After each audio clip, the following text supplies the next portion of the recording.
Every year, there is a bunch of players that really come into their own and finally break out as stars in the NHL, but this year, it really feels like there is just so many players taking that next step and really becoming superstar caliber NHL players. And in today's video, I narrowed it down to 5 players I wanted to talk about. Of course, I couldn't squeeze in every single player that's having a really solid year, but nonetheless, let's jump right into the video. 5 breakout stars so far for the 2018-19 NHL season. Starting off the video, you guys seen him in the thumbnail, Brayden Point of the Tampa Bay Lightning. Now, a lot of you may be saying, what are you talking about? He had 66 points last year. That was his breakout season. But I'm more talking about he's really becoming a superstar. Last year, yes, he broke out and became a very, very good NHL player. But this year, I think especially he's really solidifying himself as a superstar player in the NHL. And he's only 22 years old. He was a 3rd round draft pick, 79th overall, back in the 2014 NHL draft. And looking like it really could go down as one of the biggest steals in recent memory, because he is really playing like one of the NHL's elite players. Last year, 82 games played, 32 goals and 34 assists for 66 points. Obviously an amazing breakout season, a 30 goal scorer as a 21-year-old, fantastic. But this year, in just 51 games, he already has 30 goals and 35 assists for 65 points, just 1 point shy of his total all of last season, and we are only 51 games into the season. Now, if you think about this, the Tampa Bay Lightning are absolutely stacked, and Brayden Point is just making them that much scarier this year. And I really feel like this year, more than any other year, I could really see them winning the Stanley Cup. It seems like every year people say, oh, the Tampa Bay Lightning, this is their year, this is their year. I never really bought into it, but this year they have the depth scoring behind Kucherov and Stamkos. You have guys like Brayden Point, Andre Palat, Tyler Johnson, guys like Anthony Cirelli coming into his own, Yanni Gourde, Matthew Joseph is having a fantastic season, Alex Killorn. This team is just absolutely stacked, and Brayden Point is really showing that he is one of the best players on this team. He's on pace for 40 goals. He's on pace to be well over a point per game, and I'm very excited to see how he finishes out the season and what his point totals are looking like at the end of the year. And I really think in the coming years, Brayden Point will be one of the best players in the entire NHL. Next up, one of my favorite players in the NHL, Halifax Mooseheads alumni Timo Meier. The 22-year-old winger was drafted in the 1st round, 9th overall back in 2015 by the San Jose Sharks.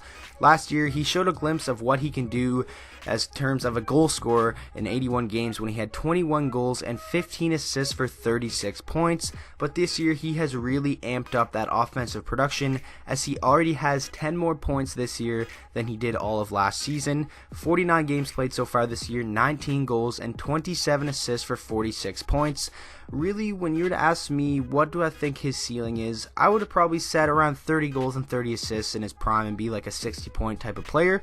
But this year, he really is showing that he can be much more than that and be a point-per-game player in the NHL, be a 40-goal scorer potentially in the NHL. He's well on his way to have a 30-goal season this year, well on his way to have a 70-point season, and I think that is a very, very welcoming sign for the San Jose Sharks. As you know, some of their core players are getting up there in age, like Joe Pavelski and Logan Couture, and obviously Joe Thornton, but then you have the young guys like Jonas Donskoy, obviously guys like Kevin Labanc, Timo Meier, and Thomas Hertl. They really do have a well-rounded team of veterans and young players, and Timo Meier, I think, really is one of the most underrated young players in the NHL. I think he's going to be a monster goal scorer in the NHL for many more years to come, and it's looking like they made the right choice with that 9th overall draft pick in 2015, because Timo Meier has really taken that next step this year.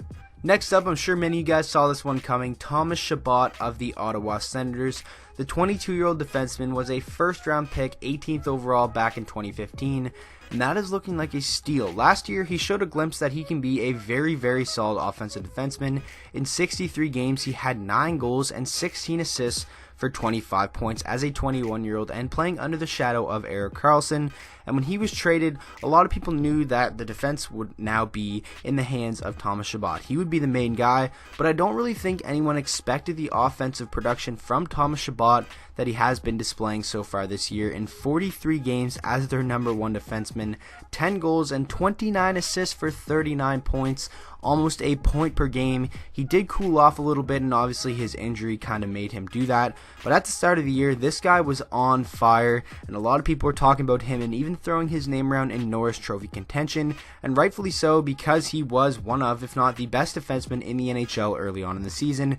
It sucks that he did get injured, but I think he's going to come back strong, and have a really good second half to the season. And remember, this guy's only 22 years old, and the future of the Ottawa Senators blue line is really in good hands with Thomas Chabot, and he definitely learned from the best in Erik Karlsson. So that trade, getting rid of Erik Karlsson, isn't looking too bad now that Thomas Chabot is playing so fantastic on their blue line. Next up is Elias Lindholm of the Calgary Flames. Now, when he was traded to the Flames this offseason, a lot of people had mixed feelings about this deal, but it is absolutely clear now that the Calgary Flames made out like bandits on this deal and are 100% winners because they're one of the best teams in the NHL. Noah Hanifin and Elias Lindholm have been amazing for them so far this season. Lindholm is a 24-year-old. He was a first-round pick, 5th overall back in 2013 by the Carolina Hurricanes. Last year in 81 games, 16 goals and 28 assists for 44 points. But a lot of people knew that he had a bit of untapped potential, and he definitely could be a capable 60-point scorer in the NHL. And this year, he is showing that he can really do much more than that and be a point-per-game guy, because in 52 games this year, he has 22 goals and 37 assists for 59 points, just 1 point shy of 60, and we're only 52 games into the season.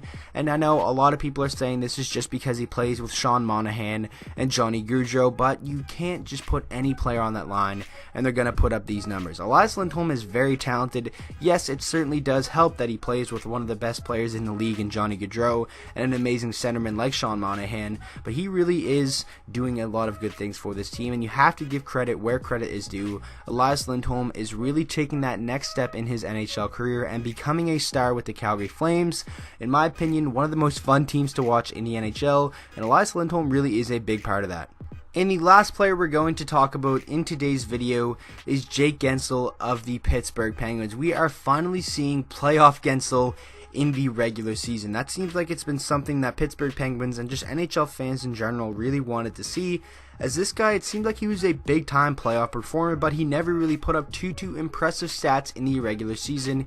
He's a 24-year-old. He was a 3rd round pick, 77th overall back in 2013. What a draft pick that one was.